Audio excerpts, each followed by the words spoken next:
Today is November 13th. That means we are on chapter 13 of our November Proverbs challenge. Yesterday we went over chapter 12, which was on speaking truthfully and a diligent life. Today we are going over chapter 13, which is parental discipline. So let's get started. A wise child accepts a parent's discipline. A mocker refuses to listen to correction. Wise words will win you a good meal, but treacherous people have an appetite for violence. Those who control their tongue will have a long life. Opening your mouth can ruin everything. Lazy people want much but get little, but those who work hard will prosper. The godly hates lies. The wicked cause shame and disgrace. Godliness guards the path of the blameless, but the evil are misled by sin. Some who are poor pretend to be rich. Others who are rich pretend to be poor.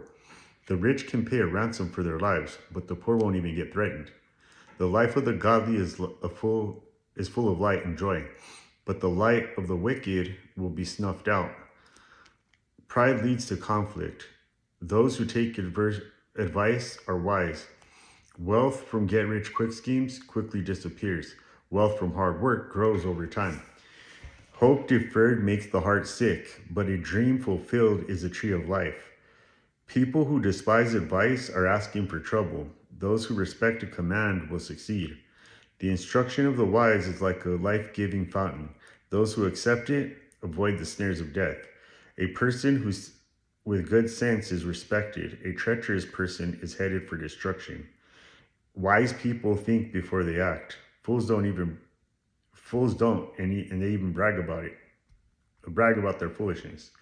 An unreliable messenger stumbles into trouble, but a reliable messenger brings healing. If you ignore criticism, you will end in poverty and disgrace. If you accept correction, you will be honored. It is pleasant to see dreams come true, but fools refuse to turn from evil and obtain them.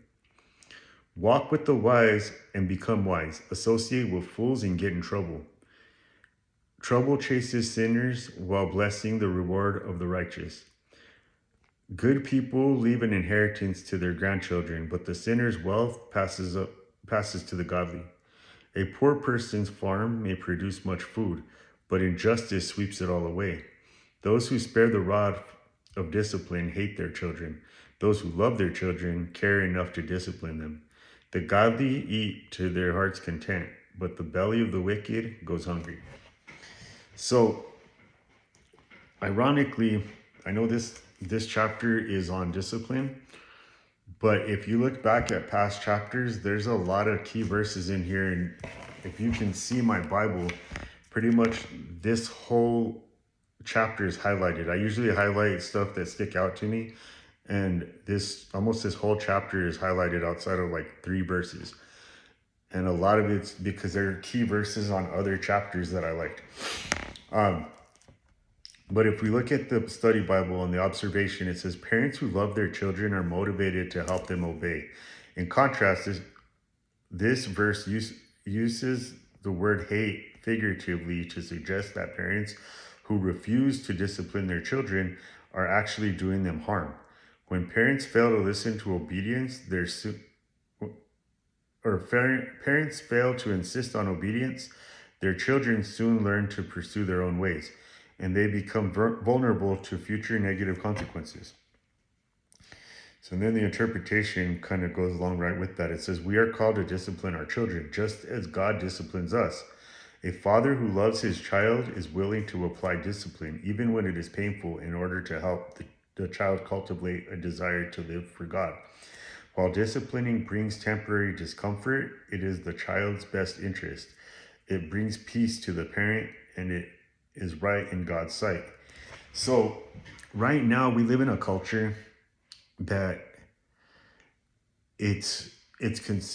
like you can go to jail for disciplining your kid. And I see that with some of the kids that I mentor. I volunteer with my church at the detention center, at the juvenile detention center.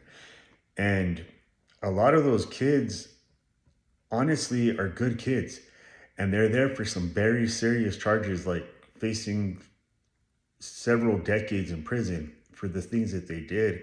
But when you talk to them, it's literally these kids just don't know right from wrong. They were never taught that what they're doing is wrong. They've literally, it seems like they were raised in a video game and they think the world is like a video game. For example, I had one kid that I didn't know what he was there for. I make it a point not to look up what their charges are. And it was his first week there. And he was asking me a question about something. He asked me something in the Bible, and I didn't know the exact answer to it. So what I usually will do is I'll tell him, let me go research it, I'll study it, and then I'll come back and I'll give you an answer. Well, I asked him, I was like, well, do you know if you're going to still be here next week? Because some kids go for minor charges that they get out quickly, and some don't. And I asked this child, like, hey, do you know if you're still going to be here next week? Or is it something that you think you'll probably be out pretty quick? He's like, well, I'm hoping I'll get out pretty quick. He was like, I've never been in trouble before. This is the first time I've ever been in trouble. He's like, but I do have a murder charge. Do you think they should let me out by next week though, right? Like dead serious. It wasn't even joking. He wasn't even being sarcastic. This kid was dead serious. And it just dawned on me, like, a lot of these kids, when I said earlier that they feel like they were raised by a video game, it's not saying that the parents didn't raise them, but they didn't teach them right from wrong. They don't discipline them. They're scared to discipline their kids. And that's why some of these kids think they can do whatever they want. This isn't Grand Theft Auto. You can't just carjack somebody and shoot them for their car, and if you get arrested, just respawn and you'll get out the next day. That's not the way life is, but unfortunately that's the way some of these kids are thinking.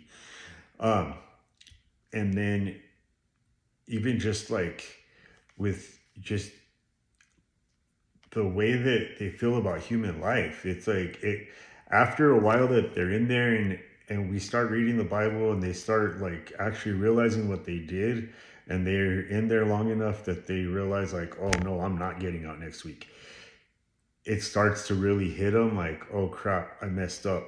But when they first get there, I don't feel like some of them even have respect for human life. Like because I feel like they believe like if somebody, it's not real. They feel like if it's like a simulation, and if somebody gets hit with a pew or something, they're just gonna wake up and be fine the next day. And that's not the way life works.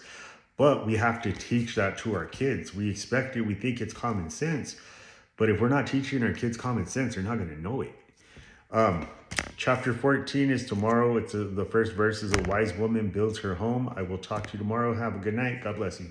Remember to like, share, subscribe. And even if you guys don't watch the video, read the chapters, read along, comment on the chapters. Let me know what you felt. Let me know what you got out of it. Have a good night. Bye.